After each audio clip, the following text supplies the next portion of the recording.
नमस्कार दोस्तों, मैं हूं दिनेश की वोरा। स्वागत है आपका न्यूज टाइम के मंच पर। दोस्तों, जब हम राजनीति की बात करते हैं तो कहीं ना कहीं उसमें अपने इतिहास को भी याद कर लेते हैं। इतिहास में पैदा हुए महापुरुषों को भी याद करते हैं, जो मूर्ख पैदा हुए हैं उन्हें भी याद करते हैं, अगर उन मूर्खों का इतिहास में बड़ा स्थान रहा है तो। और उन्हें भी याद करते हैं जो क्रूर शासक रहे हैं या जिनके तुगलकी फरमान रहे हैं, जिनका मैं जिक्र कर रहा हूं, मोहम्मद तुगलक। तो हमारा इतिहास इस बात का साक्षी है कि यहां पर जितने भी राजा या रजवाड़े जो हुए हैं, मैं तो राजा रजवाड़े ही मानता हूं, क्योंकि एक ढोंग रचाया जा रहा है आजकल की हमारे यहाँ तो डेमोक्रेसी बहुत सदियों से है, एक मदर ऑफ डेमोक्रेसी है और हम तो डेमोक्रेसी की जननी हैं। मुझे लगता है कि जो मूर्ख होते हैं वही ये बात कह सकते हैं, क्योंकि मुझे तो भारत में आज तक कभी कोई ऐसा रजवाड़ा मिला नहीं जहां पर कहीं डेमोक्रेसी या लोकतंत्र हो। बाकी जहां तक पंचों की बात है, पंचायतों की बात है, वो तो पुराने जमाने में भी हुआ करते थे। और हमारी सभ्यता में नहीं, पूरी सभ्यता के अंदर कहीं भी जाओ, 4 आदमी, 5 आदमी, 6 आदमी समाज के अंदर मिल बैठकर बांटकर समस्याओं को सॉल्व क्या करते हैं। अगर उन 5-6 आदमियों को मिलकर बैठने की, उनकी जो समस्याओं को सॉल्व करने की जो उनकी समझ है, उसको हम ये कहें कि ये लोकतंत्र है, तो मुझे लगता है ये सिवाय एक मूर्खता के अलावा कुछ नहीं है। हाँ, इतिहास में हमें अज्ञानी पुरुष बहुत मिले हैं जो राजाओं के रूप में आए हैं, असंस्कारी भी बहुत मिले हैं, क्रूर और अहंकारी भी बहुत मिले हैं। वहां पे जरूरी नहीं कि सारे लोग सुसंस्कृत ही हों, एक से एक बेवकूफ व्यक्ति भी हैं वहां पर। और उनके दरबारों के अंदर, सो कॉल्ड दरबारी राजाओं के दरबार में, जिन्हें हम पुराने जमाने में भांड कहा करते थे, हालांकि कुछ दरबारी अच्छे भी हुआ करते थे, उन भांड का एक ही काम हुआ करता था कि हमारा राजा सूर्य से महान है, सूर्य हमारे राजा की आज्ञा लेकर पूर्व दिशा से निकलता है, सूर्य जैसा प्रतापी हमारा राजा है, हमारे राजा से ब्रह्मांड चलता है, सितारे चलते हैं, प्लैनेट्स चलते हैं, ग्रह चलते हैं, नक्षत्र चलते हैं। तो ये भांडगिरी की कोई सीमा नहीं होती थी। वही आजकल हो रहा है। हम आजकल मंत्रिमंडल नहीं देखते हैं, हमें आजकल वो दरबारी मिलते हैं जो सुबह से लेकर शाम तक गुणगान करते हैं और अपने राजा को गीता, कुरान, बाइबल से बड़ा बता देते हैं, बल्कि ये कह देते हैं कि इनके तो जनक ही ये हैं, ये तो सर्वज्ञानी है। पर दुख होता है जब सामने हमारे सत्ताधीश पतन के ऐसे दौर में पहुंच जाते हैं, मानसिक पतन के, कि विश्वास करना कठिन हो जाता है। वैसे हैरानी अब इसलिए नहीं होती है, कुछ लोग कहते हैं कि वो और कितना नीचे गिरोगे, और कितना पतन होगा, लेकिन कोई व्यक्ति हो ही स्तरहीन तो कोई क्या करेगा, कहां जाएगा, वो वही तो रहेगा जहां है। वो नया स्तर कहां से पैदा करेगा। हाँ, कभी कभी नए स्तर पैदा किए जाते हैं टेलीप्रॉम्प्टर के जरिए, ये दिखाने की कोशिश की जाती है कि मैं बुद्धिमान हूं। अदरवाइज तो बिना टेलीप्रॉम्प्टर के तो सिवाय अशोभनीय बातों के कुछ सामने आता ही नहीं है। क्या करूं, मैं भी संस्कारी हूं ना, संस्कार वाले शब्दों का उपयोग करूंगा। मैं अज्ञानियों की तरह बात तो नहीं कर सकता, कंस और रावण की तरह अहंकारी भी नहीं हूं। तो जो जनता की राय है उसको पहुंचाने का प्रयास करता हूं। तो जरूरी नहीं देश का राजा ज्ञानी हो, संस्कारी हो, शिक्षित हो, शालीन हो, विनम्र हो, सुसंस्कृत हो।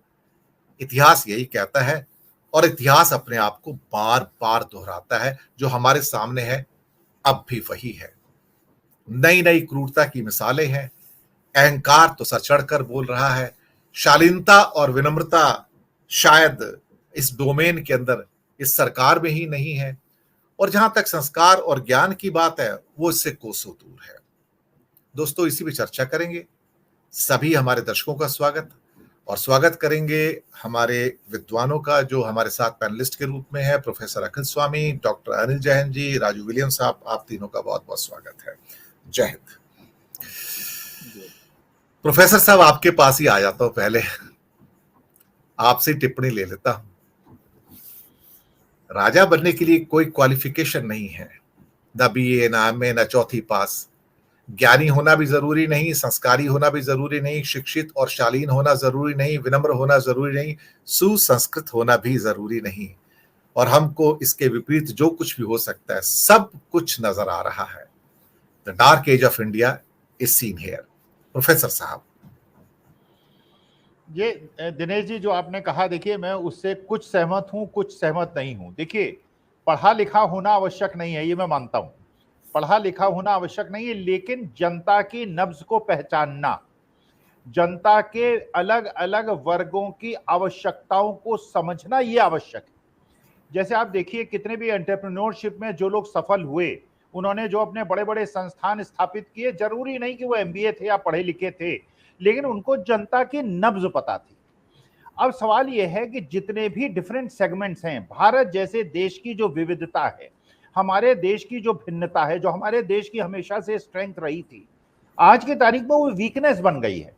जो आज की तारीख में जो समस्या है, जो शासक है, देखिए आप पढ़े लिखे बहुत ज्यादा ना हो, लेकिन अगर आप उसके साथ साथ अहंकारी हो, अगर आप उसके साथ साथ दंभी हो, और उसके साथ साथ आप जो जानकार लोग हों, जो विशेषज्ञ लोग हैं, उनकी राय को सुनने के लिए तैयार ना हो, तो विनाश आपका बिल्कुल आवश्यक है। और जो समाज है उसका तो विनाश हो ही जाएगा, लेकिन समाज भी संभल लेता है, समाज भी अपने घाव खुद भर लेता है और उसके बाद इलाज कर देता है उस शासक का, जो कि मूर्ख तो है ही, उसके साथ साथ अहंकारी भी है।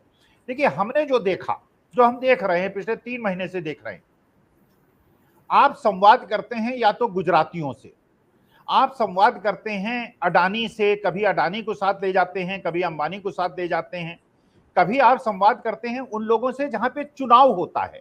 आप कर्नाटका चले गए, कितनी बार आप चले गए, क्योंकि कर्नाटका में चुनाव था, अब कर्नाटका आप भूल गए। आप बंगाल जाते थे, बंगाल के लोगों से संवाद करते थे, क्योंकि बंगाल में चुनाव था, बंगाल के लोगों को आप भूल गए। अब आप कहां दौड़ लगा रहे हैं? आप मध्य प्रदेश में, छत्तीसगढ़ में और राजस्थान में दौड़ लगा रहे हैं। इसका मतलब यह है कि आप जो है बहुत ज्यादा सेल्फिश आपका नेचर है, और जो जनता की दुखती रग है। देखिए, आज भारतवासी, चाहे वो भारत के अंदर निवास कर रहे हो, चाहे विदेश में जाके वो स्थित हो गए हों, हर जो भारत के मूल का आदमी है या विश्व की जो भावना है, वो इस बात से बहुत ज्यादा परेशान है कि भारत के नॉर्थ ईस्ट में जो हो रहा है, ये भूतो न भविष्यति, ऐसा तो कभी नहीं हुआ। और ऐसे समय में जो शासक है, जो लोकतंत्र का मुखिया है, जो अपने को प्रमुख सेवक कहता है, वो बोलने के लिए तैयार ना हो, जबकि अपने जो जनप्रतिनिधि हैं, अपने जो बूथ लेवल वर्कर्स हैं, अपने जो पन्ना प्रमुख हैं, अपने जो राजनीतिक कार्यकर्ता हैं, उनसे वो लगातार बोलना चाहता हो, लेकिन जिस मुद्दे पे देश उनको सुनना चाहता है, समाज उनको सुनना चाहता है, विश्व उनको सुनना चाहता है कि आपने आंकलन क्या किया, क्योंकि वरना हम व्हाट्सएप से और जो फेसबुक से हमें झूठी खबरें मिलती हैं, उन पे आधारित हम अपने मस्तिष्क को बना लेते हैं, अपने मानस को बना लेते हैं। तो हम देश के प्रधानमंत्री से, देश के प्रधान सेवक से ये सुनना चाहते हैं, सच्चाई क्या है, वहां हो क्या रहा है, आपका आंकलन क्या है, उसके बाद आप उसका किस प्रकार से इलाज कर रहे हैं, और ऐसा उज्जवल भविष्य कैसा बनेगा कि नॉर्थ ईस्ट में जो ये जाति विद्वेष फैल रहा है, आपसी झगड़े फैल रहे हैं, ये रुकें और देश एकजुट हो और धार्मिक संवाद स्थापित हो और देश मजबूत हो। हम आपसे सुनना चाहते हैं, आप क्यों नहीं बोलना चाहते? आप बाकी चीजें बोल लेते हैं, आप विदेश में जाके लोगों को झप्पी लगा लेते हैं। क्या आपका ये कर्तव्य नहीं बनता कि वहां कुकी लोग, जो वहां के नागा हैं, जो वहां के मैती हैं, उनसे जाके गले मिलें, उनको अपने झप्पी लगाएं और उनको सांत्वना दें कि नहीं, मैं देश का प्रधान सेवक हूं, मैं तुम्हारे साथ यहाँ 10 दिन बैठा हूं, तुम्हारे घाव पे मलहम लगाऊंगा, देखता हूं। अगर सोचिए, आज महात्मा गांधी जिंदा होते तो क्या करते? महात्मा गांधी आधे घंटे की देर न लगाते और वहां जाके वो मणिपुर में बैठ जाते और कहते कि मैं यहाँ खाट लगा के बैठा हूं, जिसको आक्रमण करना है सबसे पहले मेरे पे आक्रमण करो।